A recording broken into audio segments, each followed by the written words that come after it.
시청자 여러분 안녕하십니까? 먼저 이 시간 주요 뉴스부터 알아보고 갑니다. 문재인 대통령이 오늘 오전 미국 바이든 대통령과 전화 통화를 하고 북한 비핵화를 비롯한 한반도 정세 문제 등에 대해 논의했습니다. 문 대통령은 한미 동맹을 한 차원 업그레이드하기로 약속했다고 밝혔습니다. 정부가 공공개발 사업으로 4년 내 서울 32만 호 등 전국적으로 83만 6천 호에 달하는 대규모 주택 공급 방안을 담은 25번째 부동산 대책을 발표했습니다. 한국계 이민자 가족의 미국 정착기를 다룬 영화 미나리가 골든글로브상 최우수 외국어 영화상 부문 후보에 지명됐습니다. 국회는 잠시 후 본회의를 열고 정치, 외교, 통일, 안보 분야 대정부 질문을 실시합니다. 북한에 대한 원전 건설 추진 문제가 쟁점이 될 전망입니다. 자, 그럼 오늘의 프레스룸 여러분에게 어떤 내용을 전달해 드릴지 큐시트로 먼저 확인해 보겠습니다. 배달 노동자에게 폭언을 퍼부은 학원 직원에 대해 공분이 일고 있습니다. 과연 어떤 얘기가 오갔는지 전합니다. 김명수 대법원장과 탄핵안이 발의된 임성근 부장판사 간의 녹취록이 공개돼 파문이 일고 있습니다. 김은미 기자의 백브리핑에서 자세히 짚어봅니다. 조국 전 장관이 딸과 관련해 울분을 토했습니다. 어떤 사연이 있는지 다룹니다. 언제나 활기차게 시작하는 프레스룸, 지금 출발합니다.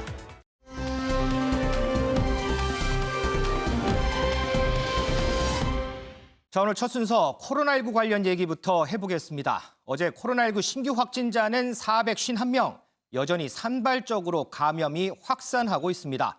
이런 상황에서 서울의 한 주점에서요, 집단 감염이 발생했는데 방역 수칙도 안 지키고 술 마시고 춤추다 수십 명이 감염됐습니다. 관련 리포트 먼저 보고 오겠습니다. 이른바 헌팅 포차로 알려진 주점입니다. 지난달 29일 이곳을 방문한 이용객 한 명이 코로나19에 확진된 사실이 드러났습니다. 감염이 꼬리에 꼬리를 물면서 현재까지 확인된 확진자는 40여 명에 달합니다. 이곳 헌팅포차는 식당으로 등록돼 있는데요. 이용객들이 클럽처럼 춤을 추고 술을 마시다 수십 명의 집단 감염이 발생했습니다. 일부는 마스크를 제대로 착용하지 않은 것으로 확인됐습니다. 일어서서 춤을 출 수 있는 헌팅포차는 원래 유흥주점으로 업종을 등록해야 합니다. 유흥주점은 현재 집합금지 대상에 포함되는데 이곳은 일반 음식점으로 등록했기 때문에 영업이 가능했습니다. 일반 음식점에선 춤을 출 수 없지만 손님들이 테이블을 오가며 춤을 추고 술을 마신 겁니다. 밀폐된 실내 구조상 감염에 취약할 수밖에 없어 확진자는 더 발생할 것으로 보입니다. 서울시는 방역 수칙을 위반한 이 시설에 대해 엄중히 조치하겠다고 밝혔습니다.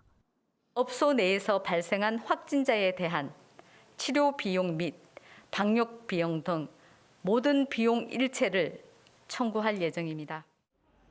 방역당국은 지자체 합동으로 헌팅포차의 꼼수 영업에 대해 긴급 점검을 진행하기로 했지만 늦었다는 지적이 나옵니다. 설 연휴를 앞두고 확산을 증폭시키는 또 다른 진원지가 되는 것이 아니냐는 우려가 나오고 있습니다. MBN 뉴스 정태진입니다. 김은미 기자, 지금 리포트 보니까 여기가 원래 유흥주점으로 등록하고 영업을 해야 되는데 이걸 일반 음식점으로 등록을 해놓고 꼼수 영업한 거네요? 네, 맞습니다. 그러니까 지금 보신 거 헌팅포차는 아까 그 리포트에도 나왔습니다만 술도 마실 수 있고 테이블을 오가면서 또 앞에 나와서 춤도 출 수 있는 곳입니다. 그러니까 업종으로 따지면 유흥주점으로 하는 게 맞는 건데 지금 저 포차는 일반 음식점으로 등록을 해서 집합금지 대상에서 살짝 빠져나와서 저녁 9시까지 영업을 했었던 겁니다. 네. 그런데 일반 음식점으로 등록을 하면 앞서 나왔지만 일어나서 춤을 춰선 안 되는 거거든요. 그렇죠. 네. 근데 마스크를 제대로 쓰지 않았다고 해요. 마스크를 제대로 쓰지 않은 상태에서 뭐 나와서 춤도 추고 테이블 간 왔다 갔다 오가기도 하고, 그러니까 거리 두기도 지금 지키지 않은 건데, 그러다 보니까 이제 이게 어제 기준으로 45명의 확진자가 나온 겁니다. 네, 그러니까 사실 이게 업종을 일반 음식점으로 한 거 불법입니다. 근데 뭐 아까 말씀하신 거는 꼼수, 약간 살짝 피해가는 이런 불법을 저지른 건데 눈치를 봤다라고 볼 수 있는데. 근데 이것 외에도 빼도 박도 못하는 불법, 바로 거리두기 위반, 방역수칙 위반을 했습니다. 그래서 똑같은 이유, 방역수칙을 위반해서 이제 작년 10월에 한 달간 영업 정지 조치를 이미 받았거든요, 이 업체가. 왜냐하면 그때 칸막이 설치를 하지 않고 거리두기를 제대로 하지 않았기 때문인데 이번에 또, 그러니까 지난달 28일에 또 한 번 걸렸습니다. 아, 그래요? 네, 또 똑같이 방역 수칙을 위반한 걸로 걸렸는데 먼저 번에 한 달이었는데 이번엔 2달, 그러니까 2달짜리 이제 영업 정지 처분을 받았습니다. 근데 이게 1월 28일에 걸렸거든요. 바로 그 이튿날인 1월 29일 첫 확진자가 나왔는데 그런 다음에 이제 닷새 만에 지금 45명으로 이게 늘어난 겁니다.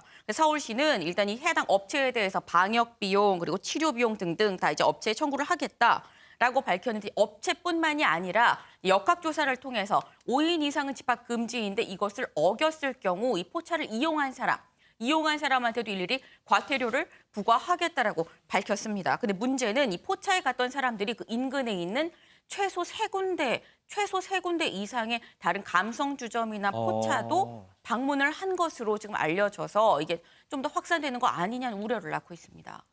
마스크 안 쓰고 옮겨 다니면서 술 먹고 얘기하고 춤추고 비말이 확산하지 않을래야 않을 수가 없는 그런 상황입니다. 조금 전에 집계가 나왔는데 51명으로 관련 확진자가 51명으로 더 늘었다는 집계도 나왔습니다. 그런데 해외에서도 이와 비슷한 상황이 또 있다면서요, 김은미 기자. 네, 맞습니다. 뭐 볼리비아판 헌팅 포차 아니냐라는 얘기가 나오고 있는데요. 같이 영상을 좀 보면서 지금 저렇게 볼리비아인데 펜스가 좀 아이고. 무너지고 사람들이 물 밀듯이 지금 밀려 나오고 있습니다. 네. 근데 밑에 있는 사람들이 저게 압사당하는 거 아닌가 싶은 그 우려가 되는 상황인데 지금 저게 볼리비아의 한 클럽 이제 경찰이 단속을 나가니까 사람들이 좀 도망쳐 나오는 모습입니다. 지금 볼리비아는 코로나19 때문에 밤 10시부터 다음 그 새벽 5시까지는 이제 통행 금지, 그러니까 봉쇄 조치를 지금 시행을 하고 있는데 그걸 어기고 지금 클럽 운영을 하다 보니까 한 안에는 150명 정도 있었고 한 70명 정도 되는 사람들이 한꺼번에 저렇게 빠져나오려다가 아이고.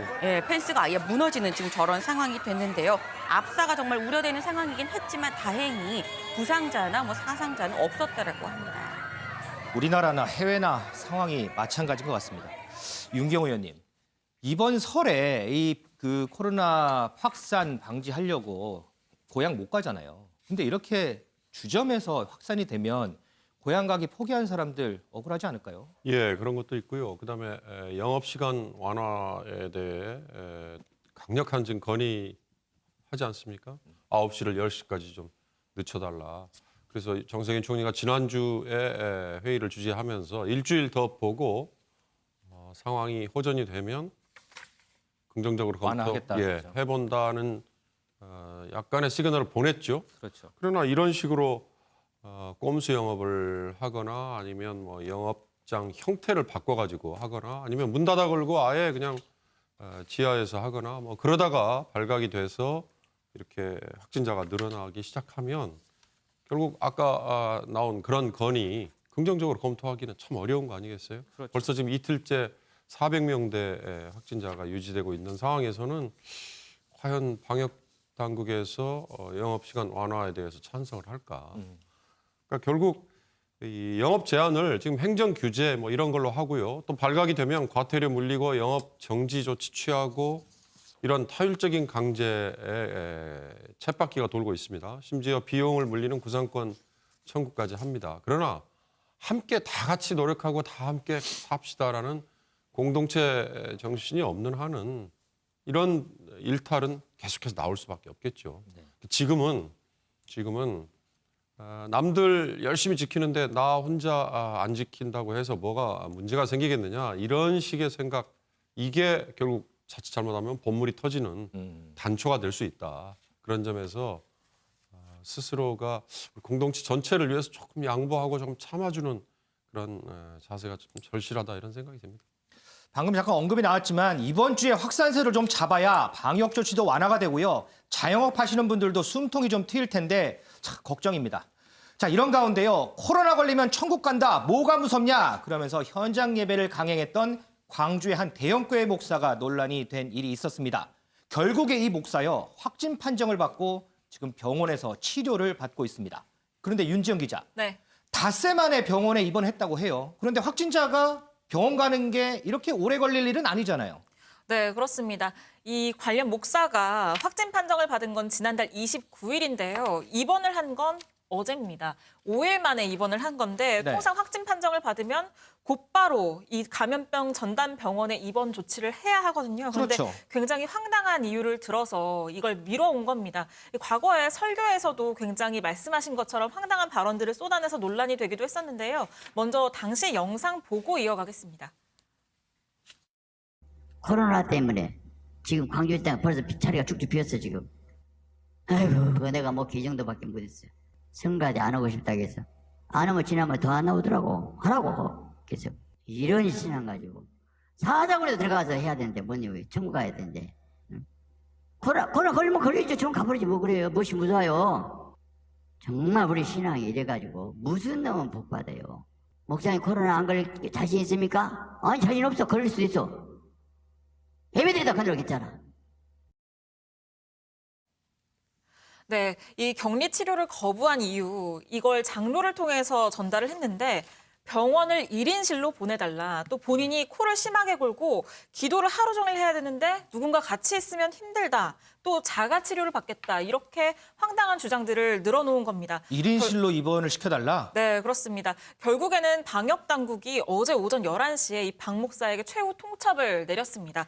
곧바로 연락을 주지 않으면 고발 조치를 하겠다는 건데요. 그러자 바로 연락이 다시 왔습니다. 아, 그래요? 그래서 어제 오후 3시에 이 강진의료원으로 입원 조치가 된 상황입니다. 지금 이 해당 교회에서 확진자가 무려 120명 넘게 나온 상황이거든요. 그렇죠. 방역당국은 이 교회를 역학조사하는 과정에서 또 후송 과정에서 위법 소지가 있다면 여기에 강력 대처하겠다라는 입장을 취하고 있습니다. 치료받는 과정에서는요. 별다른 논란이 좀 없어야 하지 않을까 싶습니다.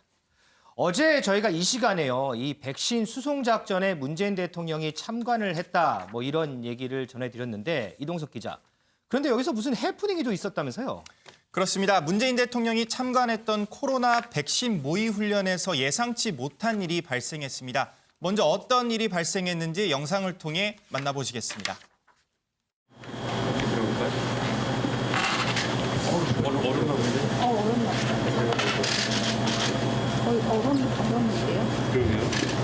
이거는 촬영하실 필요가 없으실 것 같은데. 저는 지금 뭐 하고 있는 장면이 아니니까 이거 촬영을 안 하시는 게 좋을 것 같아요, 기자님들.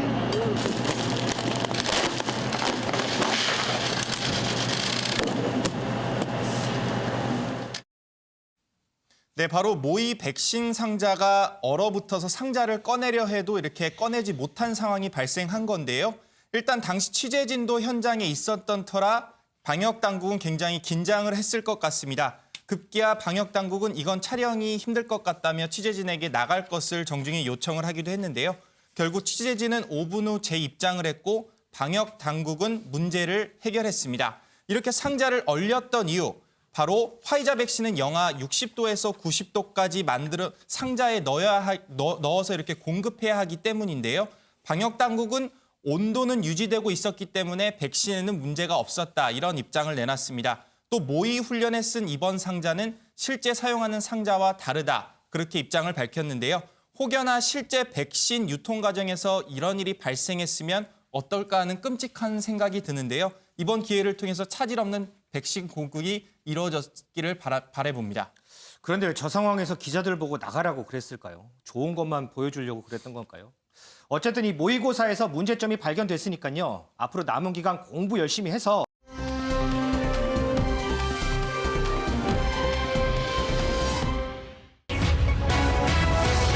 공부 잘했으면 배달했겠나? 배달원 향한 갑질 일파만파. 요즘 배달 노동자들에 대해 관련 뉴스들이 많이 나오고 있습니다. 이런 와중에요. 한 고객이 배달 노동자에게 막말을 쏟아내는 음성 파일이 공개돼서 공분을 낳고 있습니다. 윤지영 기자. 네. 어떤 상황에서 무슨 막말이 나온 거예요? 네, 이 고객은 지난 1일 오후에 한 배달 어플리케이션을 통해서 커피를 주문을 했습니다. 그런데 이 고객이 주소를 잘못 기재를 한 거예요. 네. 그러다 보니까 배달이 늦어졌고 또 추가 배달비가 발생을 했는데요. 그 배달비가 3,000원이었습니다. 네. 근데 그 3,000원을 낸 이후에 여기에 항의하는 차원에서 다시 전화를 걸어서 폭언을 쏟아낸 건데요. 해당 녹취록이 20분 정도인데 저희가 주요 내용들 좀 간추려봤는데 네. 먼저 듣고 이어가겠습니다. 아니 맞잖아요. 본인들이 공부 잘하고 학교 다닐 때 공부 잘했고 했어요. 배달을 하겠어요? 지금 비하하시는 건가요? 맞잖아요. 본인들이 공부 잘했어요. 안 하죠 그렇게. 본인들에서 사건해봐서 많은 거잖아요.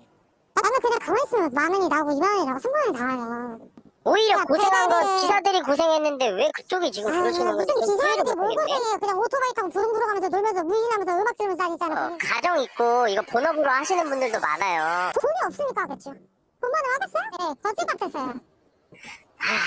니네가 하는 꼴들이야. 지금 남한테 사기치면서 그렇게 3,000원 벌어가면 주다 된대요? 아니 왜 사기라고 생각하는 거지? 그렇게 배웠어요, 부모한테?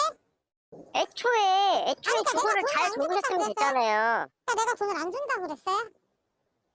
아니 지금 뭐 때문에 그러면 뭐가 만약에 여기서 문제인데요? 누가 명이라도 코로나 걸리면 다 거기다 다 걸려주세요?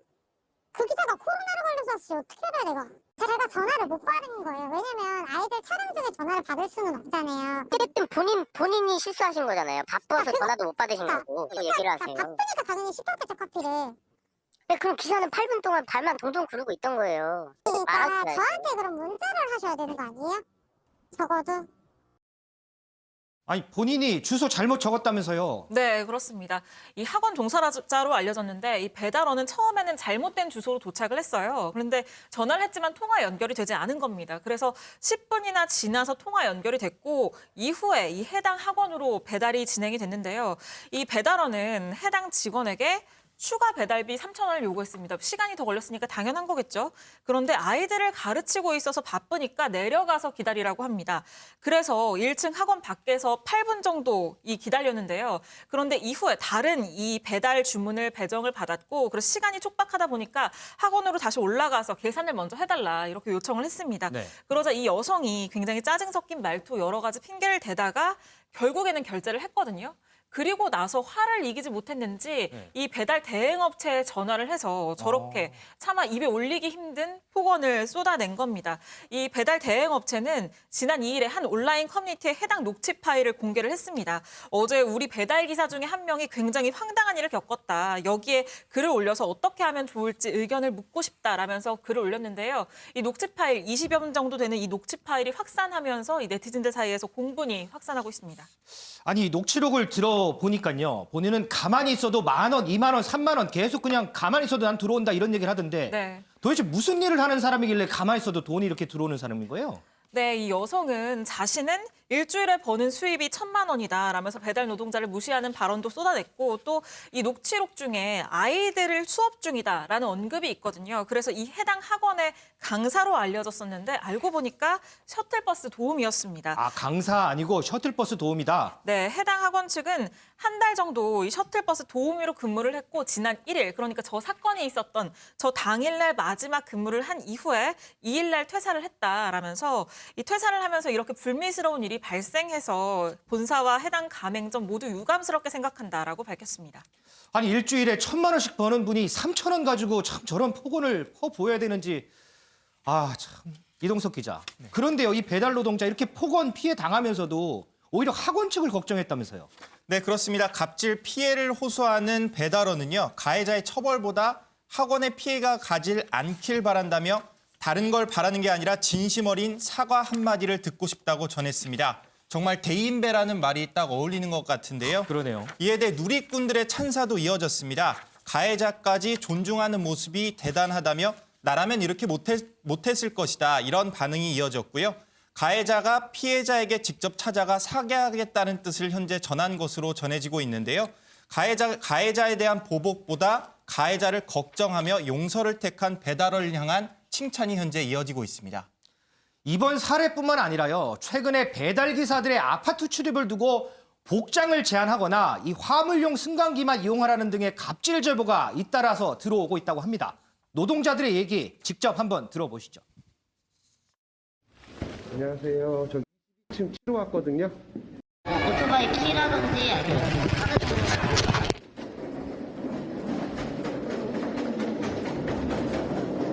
이제 냄새나 안전 때문에 또는 저희 행세가 좀 안 좋다라는 생각 때문에 화물 엘리베이터를 이용하라고 강요하는 것도 있어요. 아파트들 그리고 이제 뭐 강남역, 삼성역 쪽에 이제 좀 호화주택 아파트 같은 경우에는 일반은 아예 못 가요.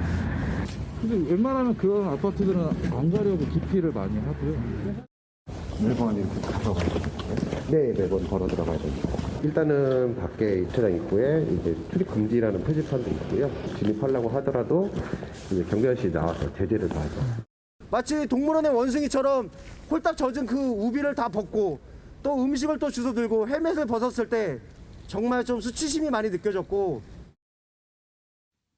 아니 짐짝입니까? 왜 꼭 화물용 엘리베이터를 이용해야 하나요?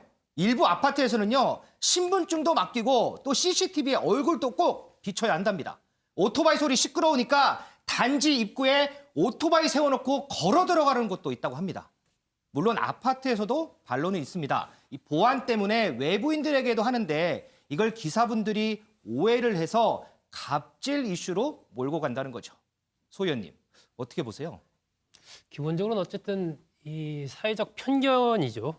그러니까 이 배달 노동자들이 내가 보기에 어쨌든 훨씬 더 사회적으로 지위가 낮고 내 마음대로 얘기해도 된다라는 그런 부분들이 이제 깔려 있기 때문에 저런 여러 가지 이 뭐 전화 녹취상에 들은 그런 갑질의 행태라든지 또 이 아파트 부분도 뭐 공통적으로 적용한다라고 아파트 측에서는 얘기하지만 엘리베이터 같은 것을 별도로 냄새 나니까 별도 엘리베이터를 이용하라. 화물 이런 엘리베이터 부분들은 이용하라. 그건 도저히 뭐 이해할 수가 없는 그런 부분들이기 때문에 이게 공동체를 살아가는 우리 사회 속에 누구든 갑을관계가 뒤바뀔 수가 있는 거거든요. 네. 어느 순간에 저도 똑같습니다. 같이 있으면서 이게 갑이자 을의 관계가 계속 되는 거거든요. 네. 그러니까 이 상대의 사람으로서 상대를 대해야 되는데 상대가 현재 처한 어떤 직업, 어떤 위치를 가지고 그 사람을 판단을 해버리고 그에 맞는 얘기를 해버리고 또 본인 스스로도 아까 처음에 들었던 학원 셔틀 도우미 같은 그분도 뭐 한 달에 일주일에 1,000만 원 번다, 한 달에 1,000만 원 번다 했지만 사실이겠습니까? 그냥 허풍인 거죠. 허풍인 거 어떻게 보면 그분도 상당히 의뢰 위치에 있는 분인데 또 다른 그러한 이 약한 처지에 있는 분한테 굉장히 정말 가혹한 저런 언사를 뱉는다는 것은 우리 사회가 어떻게 보면 끝없는 이 다른 사람들에 대한 이 착취 이런 것들을 통해서 유지가 되는 네. 이 공생의 문화보다는 그런 것들을 엿볼 수 있는 하나의 그런 단면들이 아닌가 싶어서 참 씁쓸한 거죠.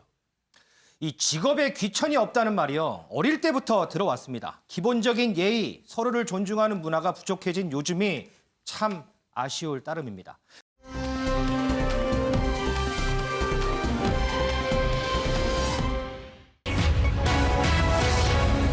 박정희 뮤지컬 취소 공방, 계약도 안 했는데 이 유튜브 채널인 가로세로 연구소가 박정희 전 대통령 관련해서 공연을 준비했다가 취소가 됐습니다. 먼저 어떤 공연인지 영상으로 먼저 보시죠. 우리 먹을 것도 모자라고 너무 살기 힘들어. 돈만 벌 수 있다면 지옥이라도 우리 가야 해. 거기를 가는 간호원을 뽑는다는데 돈을 10배나 더 준다나 봐. 우린 반드시 가야 해. 너를 보기 위해서 우린 거기로 가야 해. 거기로 가자. 윤지영 기자. 그런데 이제 저 공연이 취소가 됐어요. 그랬더니 가세연이 이 정부 때문에 취소가 됐다 이렇게 얘기를 하는데 정부가 저 공연 못하게 한 거예요? 네, 일단 저 뮤지컬에 대해서 설명을 좀 드리면 이 박정희 전 대통령의 일대기를 다룬 뮤지컬입니다. 인터파크를 통해서 예매도 받았거든요. 네. 이게 3일 날 첫 공연 예정이었습니다. 그런데 공연을 하루 앞둔 그제 지난 2일에 가세연이 SNS를 통해서 이 뮤지컬 취소 사실을 알렸습니다. 그러면서 한 얘기가요. 이 3일 첫 공연 예정이었던 뮤지컬 박정희가 황당하게도 문재인 정부의 코로나 독재를 핑계로 취소됐다라면서 건국대학교와 뮤지컬 공연장 위탁회사를 언급하며 이들의 용서할 수 없는 행태에 분노할 수밖에 없다라고 했습니다.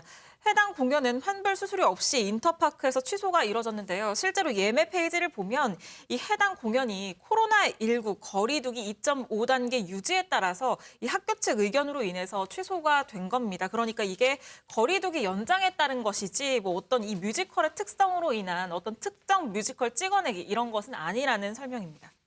그런데 이런 얘기였어요. 조금 전에 윤지영 기자가 설명했듯이 뮤지컬 공연장 대관업체 측에 용서할 수 없는 행태에 분노할 수밖에 없다. 이동석 기자, 이건 무슨 얘기예요? 네, 일단 건국대 입장을 먼저 설명을 드리겠습니다. 건대 측은요, 대관 문의는 받았지만 어떤 대관 계약도 이루어지지 않았다. 그러니까 경북대는 이 공연이 이루어지기로 한 이 장소가 있는 학교인 거죠. 그렇습니다. 바로 해당 공연의 취소는 본교와 상관이 없다며 이렇게 선을 그은 상태인데요. 가세현이 책임을 돌린 대관 업체 역시요, 우리랑 상관없는 일이다, 이런 입장입니다. 한 대행사가 가세현과 뮤지컬을 준비했는데 공연표를 판매하기 전에 대관 계약부터 맺어야 한다고 이렇게 말했다는데요. 절차를 무시하고 예매부터 시작했다는 이렇게 부정적인 입장을 내놨습니다. 특히 어떤 계약도 하지 않았다고 이렇게 강조를 했는데요. 대행사가 무작정 돈을 입금했다, 그러면서 반환을 위한 내용 증명을 2번이나 발송했지만 아직 어떤 입장도 듣지 못하고 있다, 이렇게 밝혔습니다. 결국 모두 우리 잘못은 아니다, 이런 상황입니다. 그러면 결국에는 조금 전에 영상 본 것처럼 공연 준비는 하고 있고, 그런데 대관은 안 됐고, 이 대관도 안 된 상태에서 티켓 판매하고, 보니까 그 박정희 전 대통령 관련해서 굿즈도 팔더라고요. 뭐 이런 물품도 팔고, 뭐 이런 거 아니에요? 네, 맞습니다. 이 해당 뮤지컬을 주최한 게 바로 가세현인데 굿즈도 제작을 해서 판매를 하고 있었습니다. 이 판매는 가세현이 운영하는 것으로 보이는 온라인 쇼핑몰에서 진행이 되고 있었는데요. 뭐 박정희 동상, 지금 보시는 저 동상은 39만 원, 그리고 뿐만 아니라 뭐 박정희 CD와 그리고 뭐 휴대폰 케이스 등등 한 7종 정도의 굿즈를 판매를 하고 있었는데, 이 굿즈는 지난달부터 판매가 시작됐고요. 지금 여전히 판매를 이어가고 있습니다. 그럼 이 티켓 예매하신 분들은 어떻게 되는 거예요? 네, 티켓은 다행히 이 인터파크에서 환불금 없이, 그 취소 수수료 없이 환불이 진행이 되고 있습니다. 그나마 그건 다행이네요.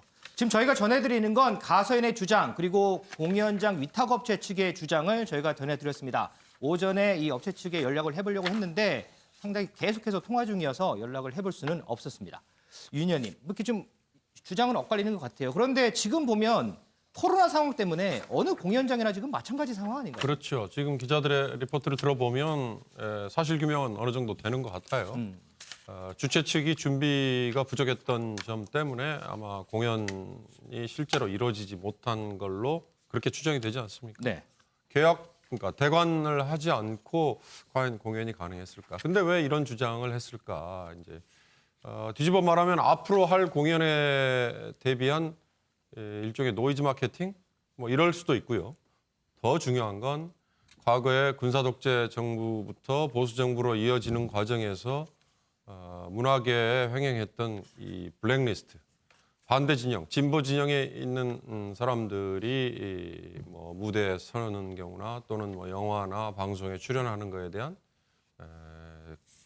직접적인 또는 간접적인 제약, 뭐 이런 게 실제로 드러나서 흔히 말하는 문화계 블랙리스트 때문에 재판 벌어지고요. 네. 심지어 박근혜 정부에서는 김기춘 전 비서실장, 뭐 조윤선 문화부 장관 이런 분들이 직간접적으로 개입을 했다, 아니다, 이런 공방 때문에 지금 재판까지 받고 있지 않습니까? 네네. 이런 거에 대한 피해 의식이 지금도 아마 이제 반대쪽 진영에 있는 분들, 흔히 말하는 지금 진보 진영에서 정부를 차지했으니까 이번에는 이제 보수 진영에 있는 사람들이 또 그런 식으로 피해를 당하고 있다라는 식의 피해 의식에 대한 호소, 이걸 것 같은데, 엊그제 어느 방송에 그 가수인 JK 김동욱 씨도 그런 연장에서 조금 논란은 됐지만 명확하게 밝혀진 건 없지 않습니까? 그러니까 이런 논란이 벌어질 때마다 이게 과연 과거 방식의 잣대를 그대로 대고 생기는 피해의식이라면 그거는 아마 대중들이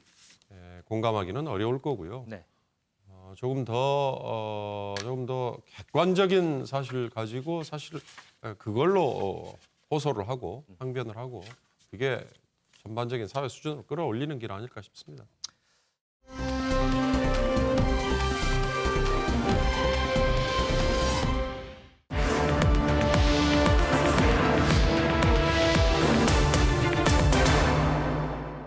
김 기자, 네. 진실 공방, 진실은 뭔가요? 네.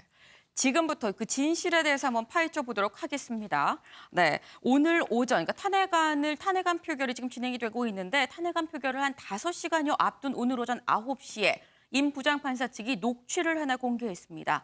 그 녹취 먼저 들어보고 오시죠. 이제 사표 수리, 제출 그와 같은 뭐 법률적인 그런 것을 자체하고 근데 나로서는 여러 영향이랄까 그걸 생각해야 되잖아요. 맞습니다.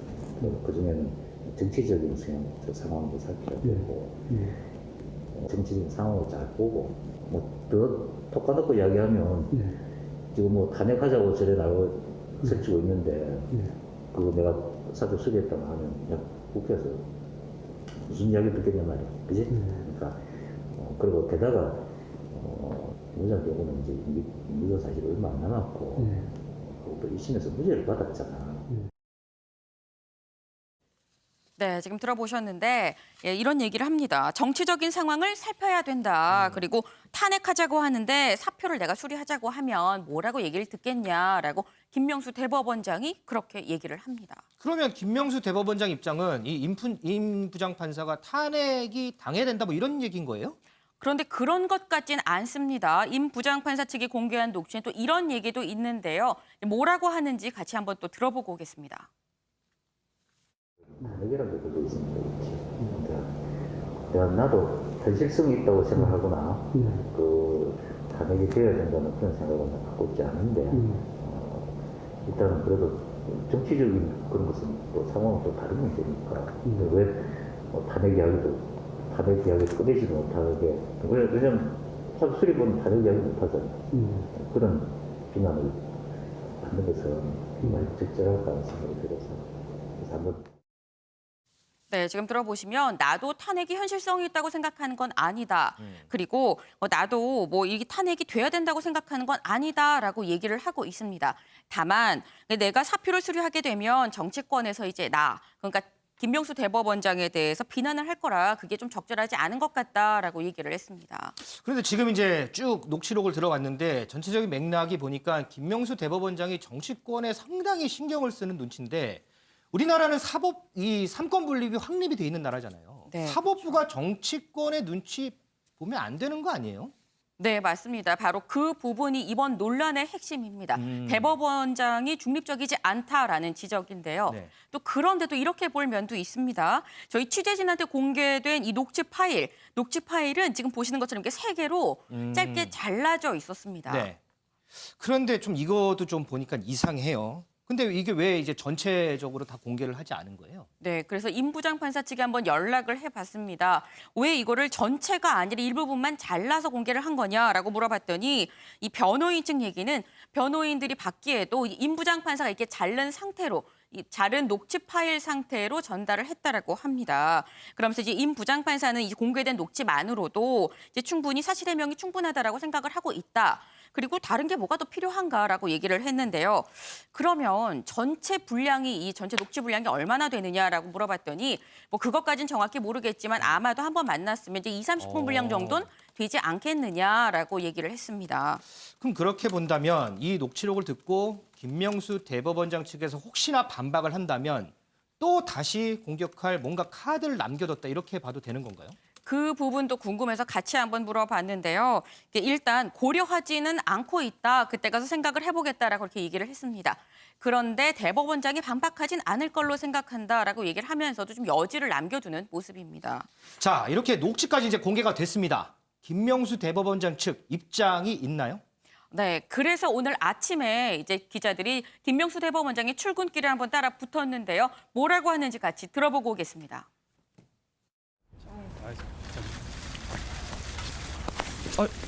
오늘 임성근 판사 탄핵안 부결되는데 어떤 입장이세요?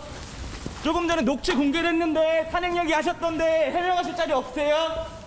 여당 기조에 맞춰갖고 탄핵 얘기하신 게 상권 분리해진다는 비판이 있는데 어떻게 생각하십니까? 네, 지금 보시면 공허한 메아리, 묵묵부답으로 지금 들어갔습니다. 네. 그런데 네. 저희 방송이 시작되기 조금 전에 김명수 대법원장이 입장을 냈습니다. 네, 바로 이건데 녹음 자료를 토대로 되짚어 보니까 내가 임 부장판사랑 면담하던 중에 정기 인사 시점이 아닌 중도사직은 원칙적으로 적절하지 않다는 판단에 이 내용을 말한 게 기억이 난다. 내가 그때 불분명한 기억에 의존해서 기존 답변을 했었는데 이 좀 송구하다라는 입장을 냈습니다. 어쨌든 사실상 시인을 한 셈이군요. 네. 이 부분에 대해서는 얘기를 좀 더 나눠봐야 될 것 같아요. 자, 일단 김 기자 수고했습니다.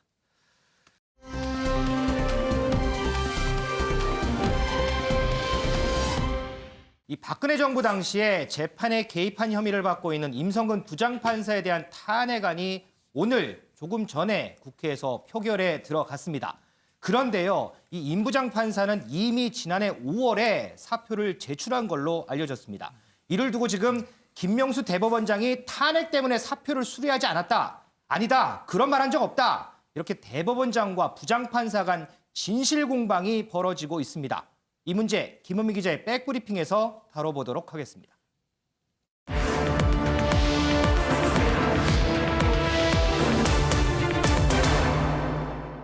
김 기자, 네. 진실 공방, 진실은 뭔가요? 네. 지금부터 그 진실에 대해서 한번 파헤쳐 보도록 하겠습니다. 네, 오늘 오전, 그러니까 탄핵안 표결이 지금 진행이 되고 있는데 탄핵안 표결을 한 5시간여 앞둔 오늘 오전 9시에 임 부장판사 측이 녹취를 하나 공개했습니다. 그 녹취 먼저 들어보고 오시죠. 이제 사표 수리, 제출, 그와 같은 뭐 법률적인 그런 것을 자체하고, 근데 나로서는 여러 영향이랄까 그걸 생각해야 되잖아요. 맞습니다. 그 중에는 정치적인 상황도 살펴야 되고, 정치적인 상황을 잘 보고, 더 톡까놓고 이야기하면 지금 뭐 탄핵하자고 저래 나고 설치고 있는데, 그거 내가 사표 수리했다고 하면 국회에서 무슨 이야기 듣겠냐 말이야, 그지? 그러니까 그리고 게다가 부장 경우는 이제 임기가 사실 얼마 안 남았고, 또 1심에서 무죄를 받았잖아. 네, 지금 들어보셨는데 이런 얘기를 합니다. 정치적인 상황을 살펴야 된다. 그리고 탄핵하자고 하는데 사표를 내가 수리하자고 하면 뭐라고 얘기를 듣겠냐라고 김명수 대법원장이 그렇게 얘기를 합니다. 그러면 김명수 대법원장 입장은 이 임 부장판사가 탄핵이 당해야 된다 뭐 이런 얘기인 거예요? 그런데 그런 것 같진 않습니다. 임 부장판사 측이 공개한 녹취에 또 이런 얘기도 있는데요. 뭐라고 하는지 같이 한번 또 들어보고 오겠습니다. 탄핵이라는 게 그거 있습니다.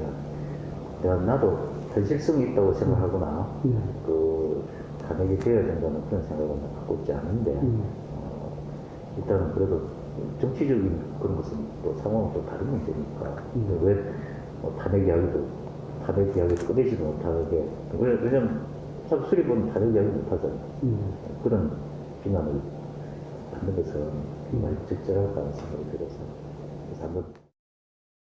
네, 지금 들어보시면 나도 탄핵이 현실성이 있다고 생각하는 건 아니다. 그리고 나도 뭐 이 탄핵이 돼야 된다고 생각하는 건 아니다라고 얘기를 하고 있습니다.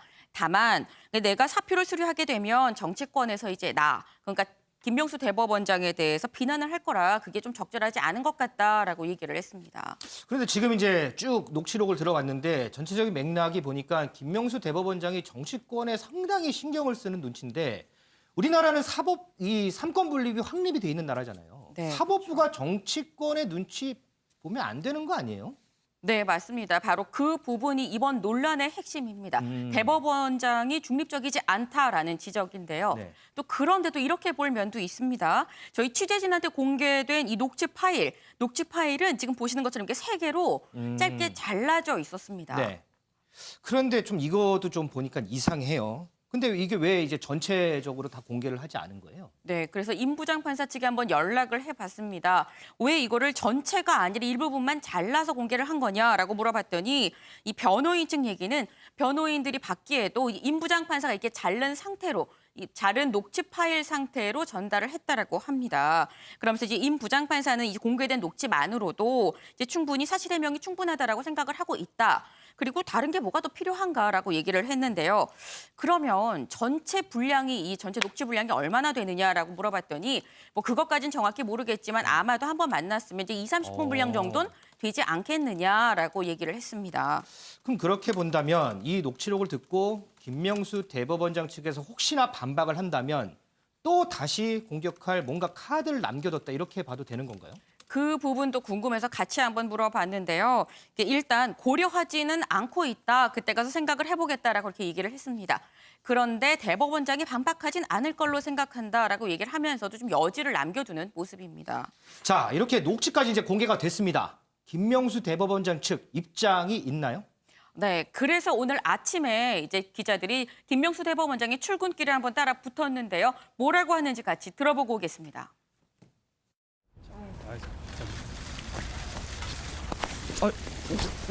오늘 임성근 판사 탄핵안 부결되는데 어떤 입장이세요? 조금 전에 녹취 공개됐는데 탄핵 얘기하셨던데 해명하실 자리 없으세요? 여당 기조에 맞춰갖고 탄핵 얘기하신 게 상권 분리해진다는 비판이 있는데 어떻게 생각하십니까?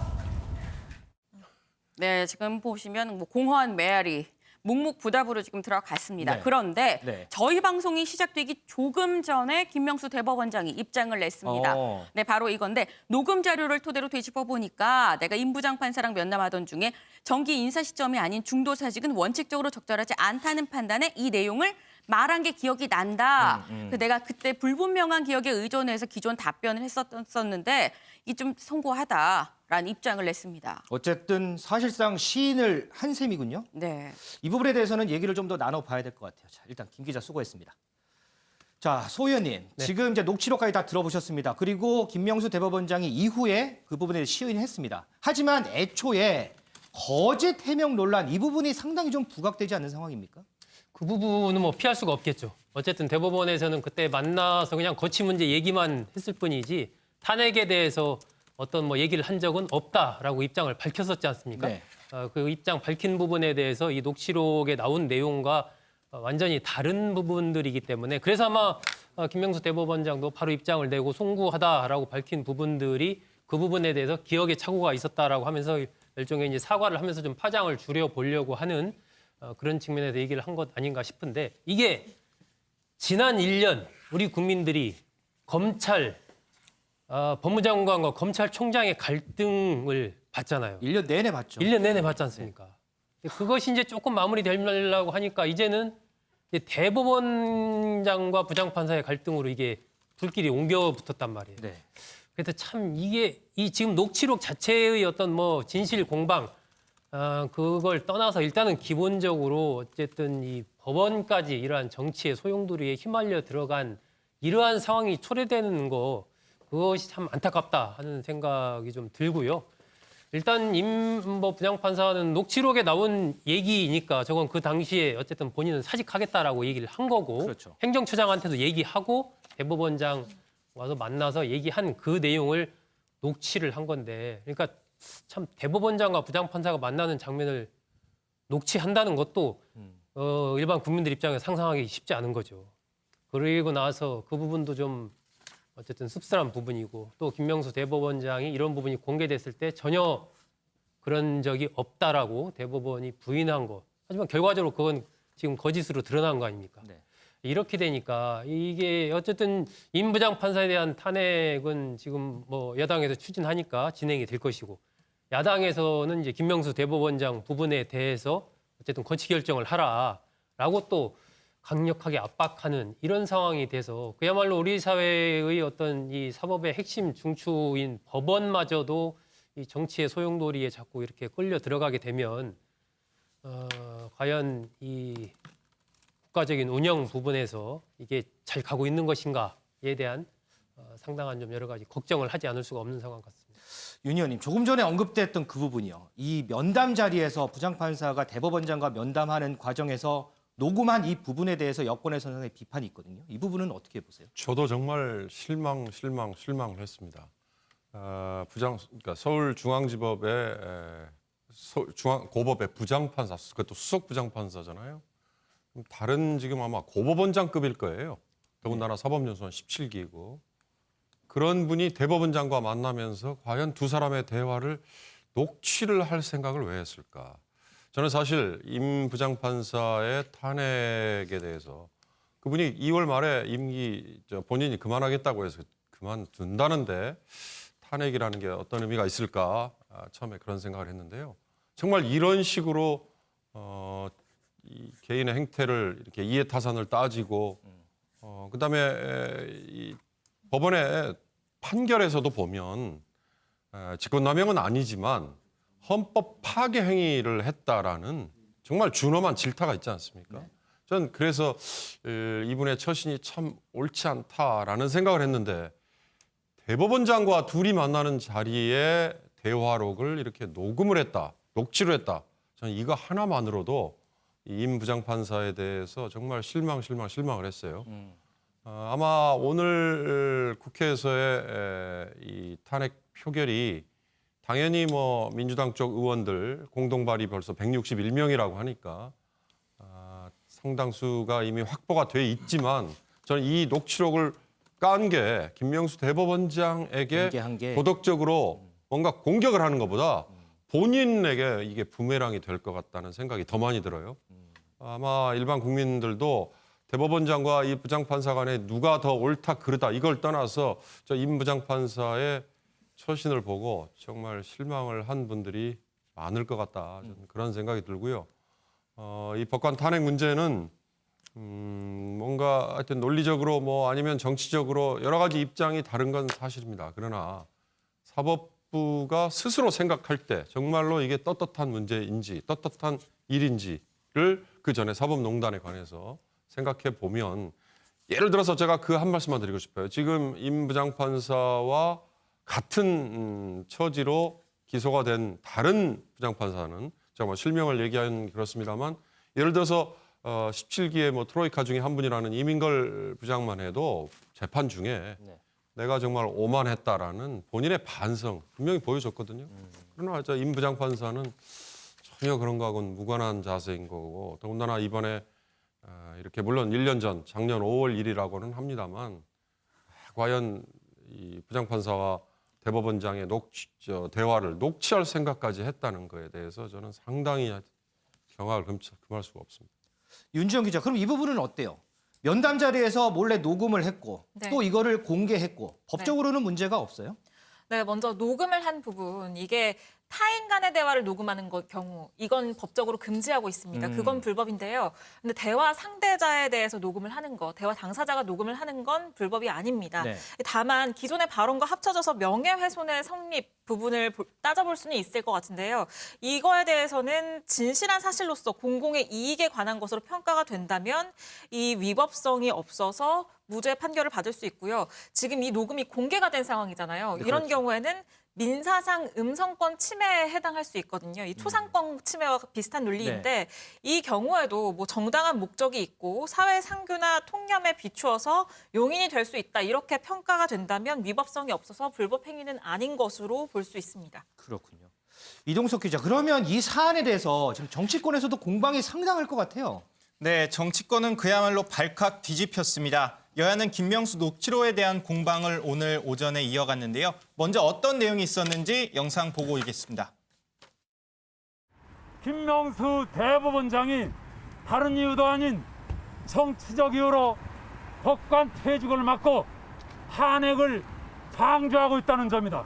김명수 대법원장은 정권의 판사길들에게 비겁한 침묵으로 일관하고 사표 수리를 거부하며 후배를 탄핵의 굴로 떠미는 모습까지 보이고 있습니다.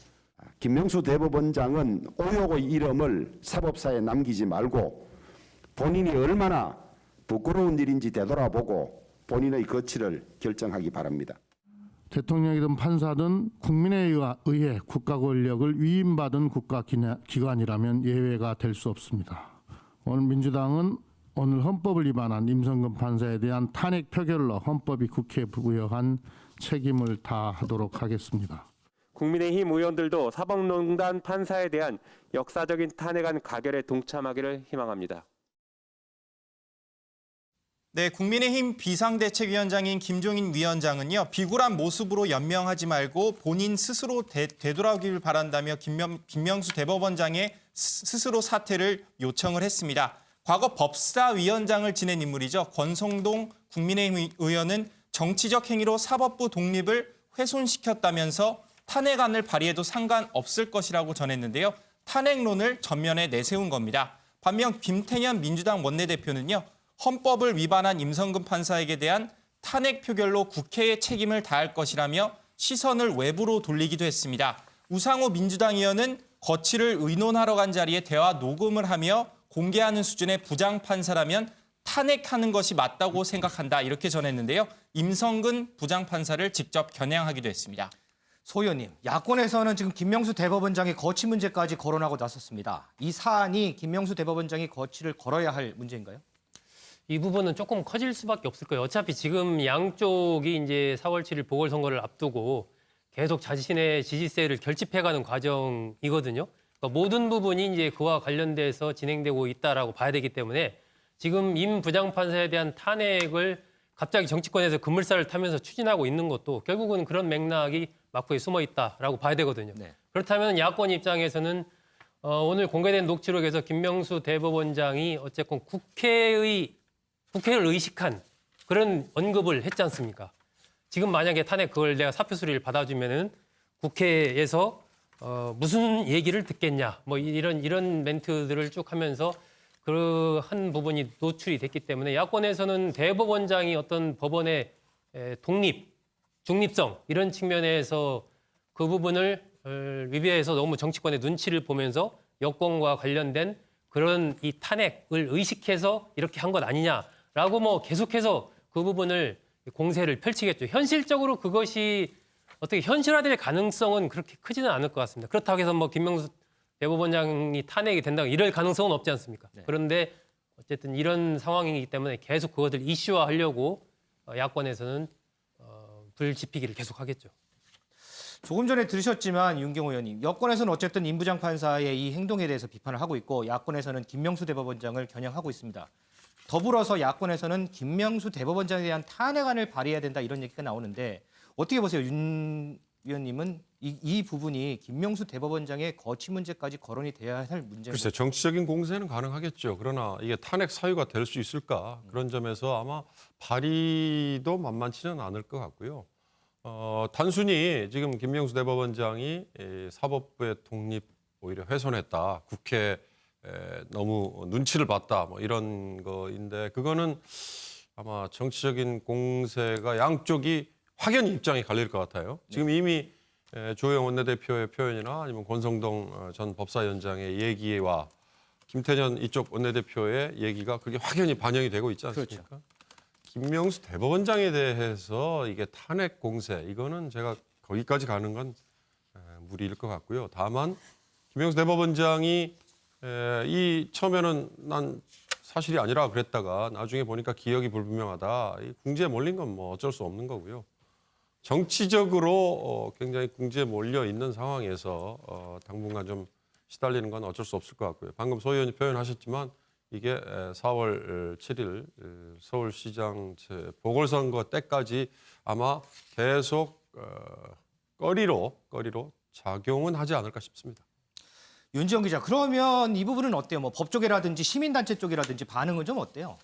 네, 일단 이 시민단체 법치주의 바로 세우기 행동연대는 오늘 김명수 대법원장을 명예훼손과 직무유기 혐의로 고발 조치했습니다. 아, 고발했어요? 네, 임 부장판사가 사표를 제출하지 않았다고 주장한 것, 이것은 허위 사실에 의한 명예훼손에 해당한다고 봤고요. 또 임 부장판사의 사표 수리를 거부한 것, 이것을 직무유기로 본 겁니다. 이 법세련은 이 고발장을 접수하면서 임 부장판사를 탄핵 대상으로 만들기 위해 사표를 수리하지 않은 건 사법부를 특정 정치 세력의 제물로 갖다 바친 반헌법적 폭거라면서 즉각 사퇴를 촉구하고 나서기도 했습니다. 현재 보수 성향 변호사 단체도 아까 영상으로 보신 것처럼 오늘 대법원 앞에서 이 기자회견을 진행을 하고 김명수 대법원장에 대한 사퇴를 촉구하고 나서기도 했고요. 다만 진보 성향의 시민단체의 경우에는 이 임성근 부장판사에 대해서 탄핵안을 반드시 처리해야 한다. 이렇게 목소리를 높이고 있습니다. 현재 임성근 부장판사에 대한 탄핵안은 국회에서 표결이 진행 중입니다. 결과가 나오는 대로 저희가 전해드리도록 하고요. 그럼에도 불구하고 지금 대법원장의 정치 중립성 그리고 거짓 해명 이 부분은 상당히 큰 논란이 되지 않을까 그런 생각도 좀 해보겠습니다.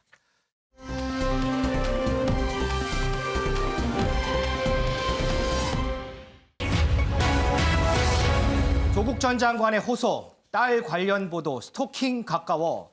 저희가 전현직 법무부 장관 얘기를 좀 해볼까 하는데요. 먼저 전 법무부 장관이었죠. 조국 전 장관 관련입니다. 최근에 조국 전 장관 딸의 국립중앙의료원 인턴 지원 그리고 불합격 소식이 보도된 바가 있습니다. 그리고 이번에는요. 또 다른 병원에 지원했다 이런 소식도 전해졌습니다. 그런데 이동석 기자, 조국 전 장관이 딸과 관련해서 무슨 호소를 했더라고요. 어떤 내용이에요? 네, 조국 전 장관의 딸이 한전의료재단인 한일병원에 인턴에 지원했다는 보도가 오늘 나왔습니다. 이에 대해 대한소아청소년과 회장은요. 조 전 장관의 딸의 인턴 지원은 매우 부당하다. 그러면서 응시 자격을 박탈해야 한다는 주장을 제기를 했는데요. 이와 같이 계속된 조국 전 장관의 딸의 보도에 조국 전 장관이 단단히 화가 난 모습입니다. 스토킹에 가까운 언론 보도에 사회적 조리돌림이 재개된 느낌이라며 이에 대해선 법적 조치를 가하지 않을 수 없다고 강조를 했는데요. 또 이러한 과정에서 딸의 시민의 한 사람으로서 최소한의 인권을 보장받을 수 있길 소망한다고 밝혔습니다. 이 관련된 내용이 나온 게 이제 어제 일인 거죠? 그렇습니다. 그런데 조 전 장관이 이전에 이제 후보자 시절부터 이 과잉 취재 이런 부분에 대해서 되게 많이 호소하지 않았어요? 그렇습니다. 지난 2019년 9월이었죠. 조국 당시 법무부 장관 후보자는요. 딸의 과잉 취재를 지적하면서 취재진을 향한 불만을 제기했는데요. 당시 어떤 모습이 있었는지 영상 보고 오시겠습니다. 혼자 사는 딸아이한테 집 앞에 오피스텔 앞에 밤 10시에 문을 두드립니다. 남성 두드리면서 나오라고 합니다. 그럴 필요가 어디가 있습니까? 그래야 하는 것입니까? 저희 아이도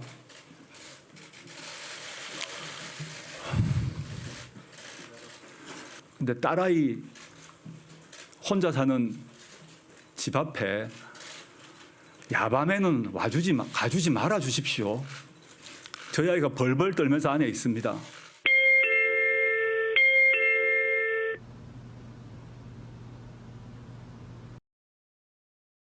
네, 앞서 영상 보신 대로 조 전 장관은 그동안 언론의 과도한 취재 행태를 지적하면서 딸을 찾아간 기자 2명의 얼굴을 SNS에 공개하기도 했는데요.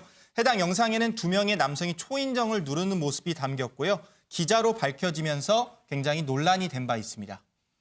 윤 의원님, 사실 이제 조 전 장관이 공인이지 딸까지 공인은 아니지 않습니까? 저희도 이제 예전에 수차례 전해드렸지만 이 알 권리의 범위가 어디까지인지 좀 헷갈리기도 합니다. 예, 이건 저널리즘의 사실 끊임없는 논쟁 사안입니다.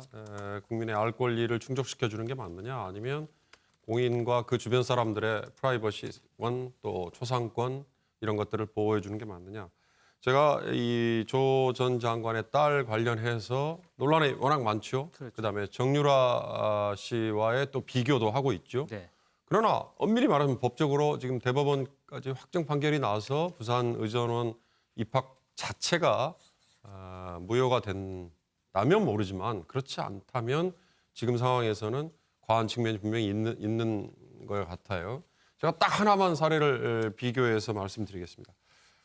정용진 신세계 부회장은 이미 알려져 있는 공인입니다. 그렇죠. 정용진 부회장이 2011년에 재혼을 위해서 새로운 파트너와 약혼자와 약혼식을 했어요. 네. 근데 그때 이걸 공개하지 않았어요. 양가의 가족들만 아주 소수 초대해서 행사를 했는데 이게 약간 야외 정원 같은 데 노출이 되면서 어느 인터넷 매체가 상대 약혼녀의 얼굴과 그 장면을 적나라하게 다 보도를 했습니다. 네. 이에 대해서 정용진 부회장이 이건 나는 공인이지만 내 배우자가 될 사람과 그 주변의 사람들은 공인이 아닌데 이건 초상권 프라이버시권 침해다라고 소송을 제기했는데요.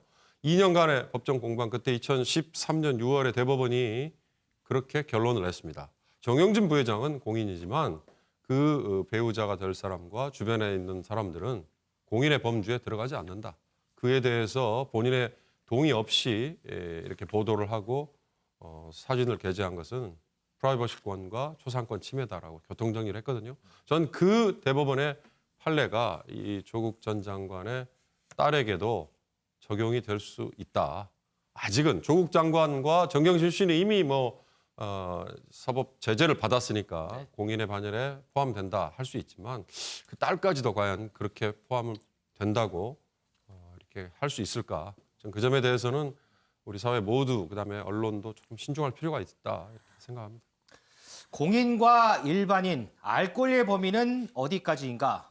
저도 다시 한번 좀 생각해 보게 됩니다. 자, 이번에는 전임자죠. 추미애 전 장관 관련해서 좀 짚어보겠습니다. 추미애 전 장관이 퇴임 이후에 처음으로 목소리를 냈습니다. 윤지영 기자. 네. 그런데 퇴임 이후에도 여전히 관심사는 개혁인가 봐요. 네, 그렇습니다. 여전히 검찰 개혁에 굉장히 관심이 많은 것처럼 보이는데요.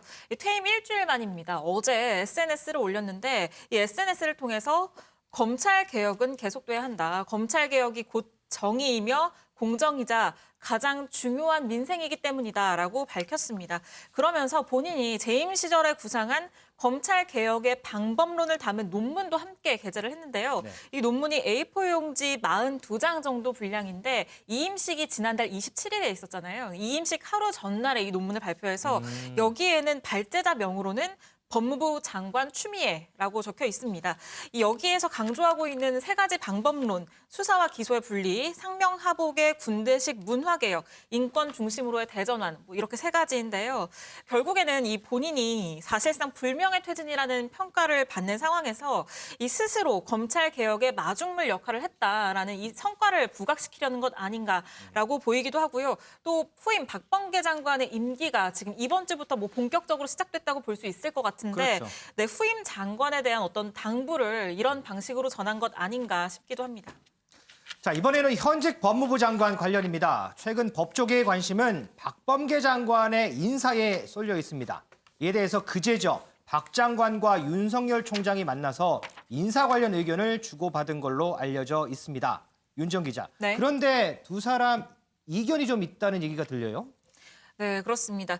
이 윤석열 총장이 지난 1일에 이 박범계 장관 예방 인사했던 거 저희도 전해드렸었잖아요. 그렇죠. 그 바로 다음 날인 그제 이 일에 모처에서 만났습니다. 이 회동이 굉장히 극소수 핵심 간부만 알았을 정도로 극비리에 이뤄진 것으로 전해지는데 이 자리에서 윤 총장은 이 자신의 지휘체계에 따르지 않고 추미애 라인으로 분류된 이성윤 중앙지검장 그리고 자신의 징계 절차에 관여를 했던 심재철 검찰국장 등에 대한 교체를 건의를 한 걸로 전해지는데 근데 이 부분에 대해서 좀 이견이 있는 걸로 알려지고 있거든요. 박범계 장관 오늘 아침에 이 인터뷰를 통해서 이 만남에 관련된 설명을 했는데 뭐라고 했는지 일단 발언 듣고 이어가겠습니다. 그러니까 이제 1일 날 취임식하고 2일 날 이제 약속해서 만났죠. 만나셨어요? 공식적으로 만났고요. 그러니까 과거에 검찰 인사와 관련해서 장관과 총장이 이제 의견을 듣는 자리를 밀실에서 협의한다. 그런 비난도 있었기 때문에 저는 그거를 좀 피하고 싶었고 언론에 미리 알려서 사진 찍고 뭐 이런 것은 아니지만 그러나 뭐 적절하지 않은 뭐 식사 자리나 뭐 이런 걸 통해서가 아니라 매우 아주 공식적으로 구체적인 인사의 내용들에 대해서는 대화를 나눈 게 없고요. 첫 만남에서 인사에 관한 일반적인 원칙 기준에 대해서 대화를 나눈 거고 앞으로 한 차례 더 만날 예정인데요. 지금 현재로서는 역시 이제 검찰 개혁과 인사가 관련이 있습니다. 있죠. 예. 아무래도 이번 인사에서 가장 큰 관심사는 어쨌든 이성윤 중앙지검장과 심재철 검찰국장이 어떻게 될 것인가인데 이 부분과 관련해서는 지금 즉답을 피했고요. 다만 검찰 개혁을 위한 인사여야 한다라는 점을 강조를 했습니다. 지금 검찰 안팎에서는 이 박 장관이 윤석열 총장의 얘기를 듣겠다라고는 했지만 임기가 6개월밖에 남지 않은 윤 총장의 의견을 적극적으로 수용할 가능성은 좀 낮은 것 아니냐 이런 관측이 우세하고요. 또 의견을 듣겠다고는 했지만 어디까지나 의견 청취일 뿐 핵심적인 인사는 이 정권 후반기인 만큼 본인의 뜻대로 할 가능성이 더 큰 것으로 보입니다. 이르면 오늘 추가 회동을 가질 것으로 보이는데 이 검찰 고위 간부 인사는 다음 주 중에 발표될 것으로 전망됩니다. 저희가 검찰 인사 관련해서 수차례 이 말씀을 드리는데 일부 시청자들은 이런 얘기를 하더라고요. 아니 국민들이 검찰 인사에 무슨 관심이 있다고 이렇게 계속해서 검찰 인사를 보도하느냐 이런 얘기를 하던데 소 의원님. 네. 이번 검찰 인사 관심이 가는 부분이 있지 않나요?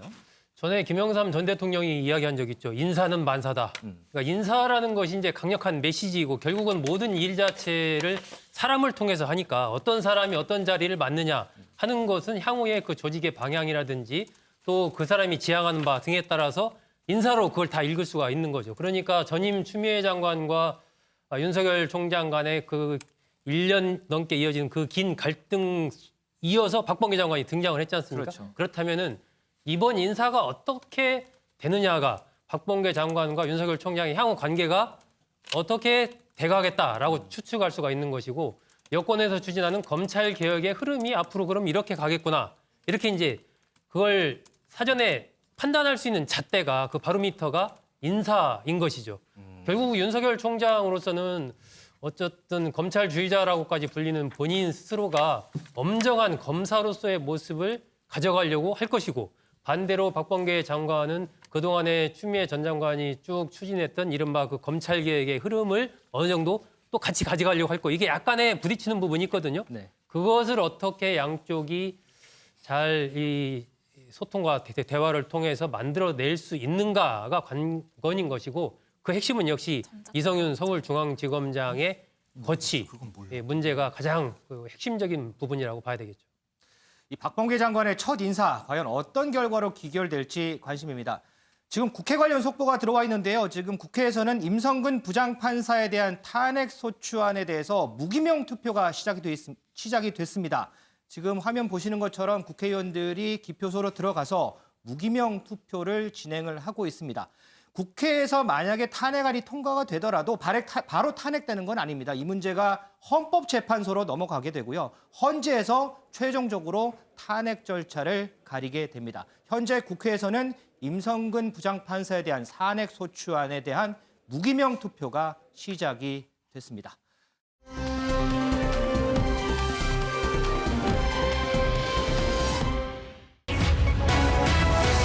안철수, 금태섭 오늘 첫 단일화 논의 회동.